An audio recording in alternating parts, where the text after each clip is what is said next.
13 মাস 14 দিন জেল কেটেছি, আবার এখানে এসেছি।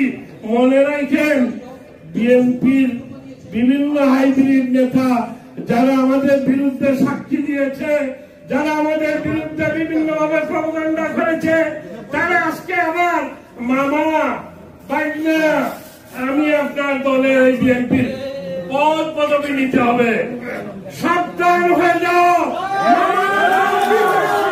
বাংলাদেশে কোন মামা বাগদা চলবে না।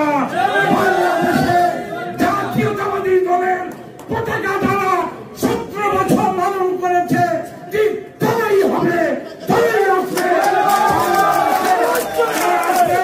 আমার নেতা বরকতুল্লাহ বুলু মঈদিন বলেছেন যে কেউ আসতে হলে, আরে ভাই আসেন, আপত্তি নেই। আপনার সুন্দর মন থাকে, সুন্দর ভালোবাসা থাকে, রাজনীতিতে আসেন, অসুবিধা নেই। আপনি পিছের সারিতে থাকেন, সামনের সারিতে 17 বছর তারা আন্দোলন করেছে। কোন লেখাপড়া লাগবে না, শিক্ষিত লাগবে না, মাত্র শিক্ষিত হোক, যা কিছু হোক সেই পদ পদবি পাবে। এবং আমাদের নেতা তারেক জিয়া বলেছেন ইনশাআল্লাহ সেই রূপেই নেতৃত্বে আসবে। আমরা ঠিক সেইভাবে করতে চাই। বাংলাদেশে আগামী দিনে রাজনীতিতে সবাই অংশগ্রহণ করবো। আর ইনশাআল্লাহ শিবু, তোমাকে শুভকামনা, সফলতা, তোমার জন্য আন্তরিক অভিনন্দন, মোবারকবাদ জানাই। হাইব্রিডদের কোন অবস্থাতেই জায়গা করে দিবে না।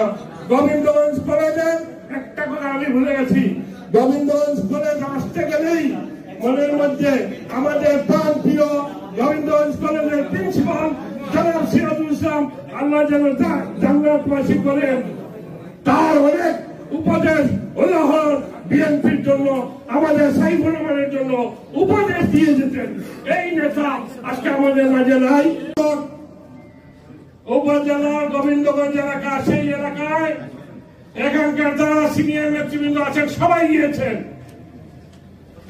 সেই এরশাদ বিরোধী আন্দোলন থেকে শুরু করে এই পর্যন্ত সকল নেতৃবৃন্দ, সিনিয়র নেতারা জানে গোবিন্দগঞ্জ ছাতক বলা লাগে না, সুনামগঞ্জও বলা লাগে না, আমরা তো সুনামগঞ্জ জেলার মানুষ, কিন্তু প্রতিদিন সকালে সিলেটেই চলে আসতে হয়।